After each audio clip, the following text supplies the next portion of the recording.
ಧರ್ಮಸ್ಥಳ ಪ್ರಕರಣಕ್ಕೆ ಕ್ಲೈಮ್ಯಾಕ್ಸ್ ಅಂತ ಬಂದಂಗೆ ಕಾಣ್ತಾ ಇದೆ. ಕಾರಣ ಎಷ್ಟೇ ಬೆಟ್ಟ ಆಗಿದ್ದು ಇಲಿ ಹಿಡ್ದಂಗೆ ಆಗಿದೆ ಅಂತ ಕಾಣ್ತಿದೆ SIT ತನಿಖೆ. ಹೌದು, ಯಾಕಂದ್ರೆ ಧರ್ಮಸ್ಥಳದಲ್ಲಿ ಆಪರೇಷನ್ ಅಸ್ಥಿಪಂಜರ 13ನೇ ಪಾಯಿಂಟ್ನಲ್ಲಿ 2ನೇ ದಿನದ ಶೋಧ ಕಾರ್ಯ ಅಂತ್ಯ ಆಗಿದೆ.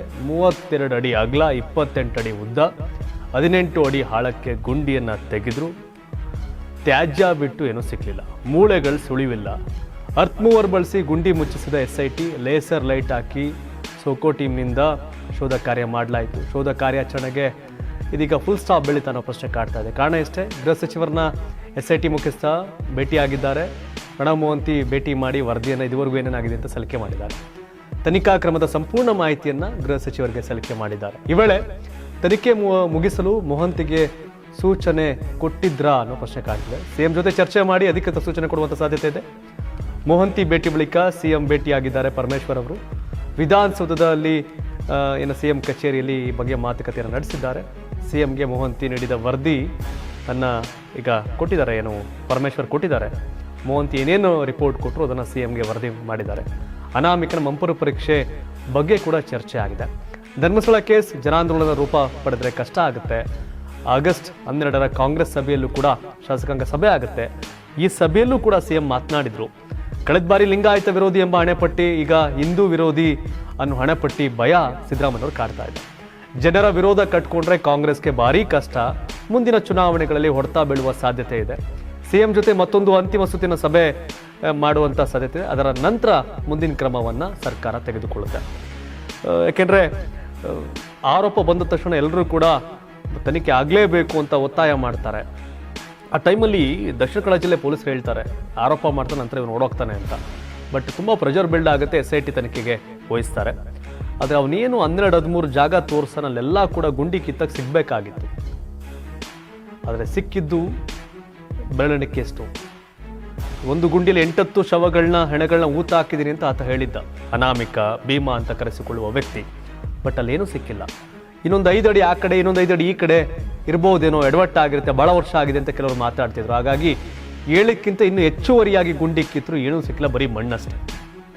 ಸೊ ಇದೀಗ ಅನಾಮಿಕನ ಮಂಪರು ಪರೀಕ್ಷೆ ಮಾಡಬೇಕು ಅನ್ನೋದು BJP ನಾಯಕರ ಒತ್ತಾಯ. ಜೊತೆಗೆ ರಾಜ್ಯಾದ್ಯಂತ ಪ್ರತಿಭಟನೆ ಆಗ್ತಾ ಇದೆ ಧರ್ಮಸ್ಥಳದ ಪರವಾಗಿ. ಸರ್ಕಾರ ಸುಮ್ಮನೆ ಧರ್ಮಸ್ಥಳವನ್ನು ಟಾರ್ಗೆಟ್ ಮಾಡಲಾಗ್ತಿದೆ, ಹಿಂದೂ ದೇವಸ್ಥಾನವನ್ನು ಟಾರ್ಗೆಟ್ ಮಾಡಲಾಗ್ತಿದೆ ಅನ್ನೋ ಇದು. ಜೊತೆಗೆ BJP ನಾಯಕರು ಯಲಹಂಕ ಶಾಸಕ ವಿಶ್ವನಾಥ್ 16ನೇ ತಾರೀಕು ಧರ್ಮಸ್ಥಳಕ್ಕೆ ಹೋಗ್ತಾ ಇದ್ದಾರೆ, 100 ವಾರಗಳನ್ನ ಕರ್ಕೊಂಡು. ಇನ್ನು BJP ರಾಜ್ಯಾಧ್ಯಕ್ಷ ವಿಜೇಂದ್ರ ಸೇರಿದಂತೆ BJP ನಾಯಕರೆಲ್ಲ ಕೂಡ ಈ ಒಂದು SIT ತನಿಖೆಯನ್ನು ಖಂಡಿಸಿದ್ದಾರೆ. ಯಾವನ ಮಾತು ಕಲ್ಕೊಂಡು ಯಾಕೆ ತನಿಖೆ ಮಾಡ್ತಿದ್ದೀರಿ, ಸರಿನಾ ಇದು, ಮಂಪರು ಪರೀಕ್ಷೆ ಮಾಡಿ ಆತನ್ನ ಅಂತೆಲ್ಲ ಹೇಳ್ತಾ ಇದ್ದಾರೆ. ಸೊ ಇದೀಗ ಕಳೆದ ಬಾರಿ 2013-18ರ ಕಾಂಗ್ರೆಸ್ ಸರ್ಕಾರದ ಅವಧಿಯಲ್ಲಿ ಲಿಂಗಾಯತ ಧರ್ಮ ದೊಡ್ಡ ಮಟ್ಟಿಗೆ ಹೊಡೆತ ಕೊಟ್ಟಿದ್ದು ಕಾಂಗ್ರೆಸ್ಗೆ.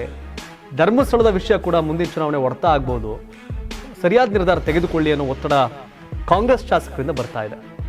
ಸೊ ಹೀಗಾಗಿ ಅನಾಮಿಕ ಹೇಳ್ದಂಗೆ ಎಲ್ಲ ಕಡೆ ಹುಡುಕಾಟವನ್ನು ಇನ್ನು ಮುಂದೆ SIT ನಿಲ್ಲಿಸ್ಬೋದೇನೋ ಅಂತ ಚರ್ಚೆ ಆಗ್ತಾ ಇದೆ, ಗೊತ್ತಿಲ್ಲ. ಬಟ್ SIT ತನಿಖೆಯಲ್ಲಿ ಹೆಂಗಿದೆ ಅಂದರೆ ಬೆಟ್ಟ ಆಗಿದ್ದು ಇಲಿ ಹಿಡ್ದಂಗೆ.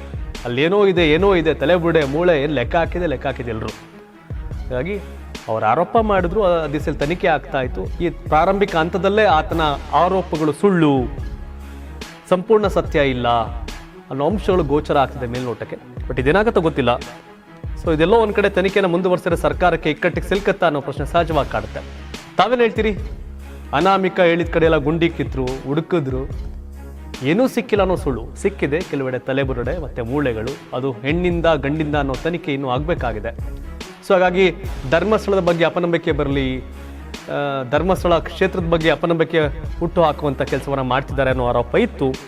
ಸೊ ಇದೀಗ ಈ 13 ಕಡೆ ಶೋಧ ಕಾರ್ಯ ನಡೆಸಿದ್ರು ಕೂಡ ಅಂತ ದೊಡ್ಡ ಮಟ್ಟಗಿನ ಏನೋ ಸಿಕ್ಬಿಡ್ತಪ್ಪ, ಸಿಗಾಕಬಿಟ್ರು ಅನ್ನೋದೇನೂ ಇಲ್ಲ. ಹಾಗಾಗಿ ಇದು ಯಾವ ಹಂತಕ್ಕೆ ಹೋಗುತ್ತೋ ಗೊತ್ತಿಲ್ಲ.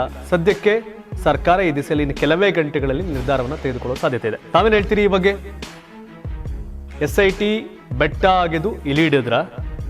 ತಮ್ಮ ಅಭಿಪ್ರಾಯವನ್ನು ಕಾಮೆಂಟ್ ಮಾಡಿ. ಧನ್ಯವಾದ. ಇದು ಕರ್ನಾಟಕ ಟಿವಿ, ಕನ್ನಡಿಗರ ಧ್ವನಿ.